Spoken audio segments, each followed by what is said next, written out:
Hi guys! Welcome to my channel! It's me again, Mers! So ito tayo ngayon, magluluto tayo ng tuna pasta. So ayan ang ating mga ingredients, sibuyas, bawang, at sausage, at maliit na bell pepper, tuna, at saka yung ating Filipino style na sauce. Spaghetti sauce.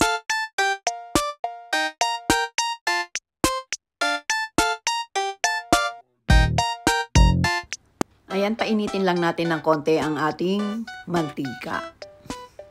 At kapag mainit na ang ating mantika, ihulog na natin ang ating bawang. Halo-haloin lang natin ng konti at isunod natin ang ating sibuyas.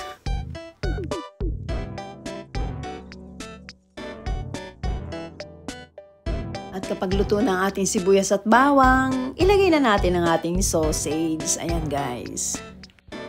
Halo-haluin lang natin ng konti and then isusunod natin ang ating tuna. Ayan. Ang gamit ko dyan guys ay yung century tuna. So nasa inyo kung anong tuna ang inyong ilalagay. Pero nasasarapan kasi ako sa century tuna.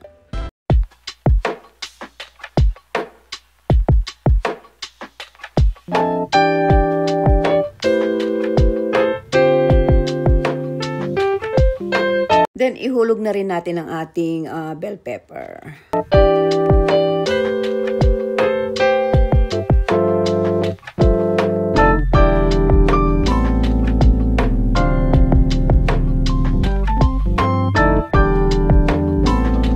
Then, isunod na rin natin ang ating pasta sauce.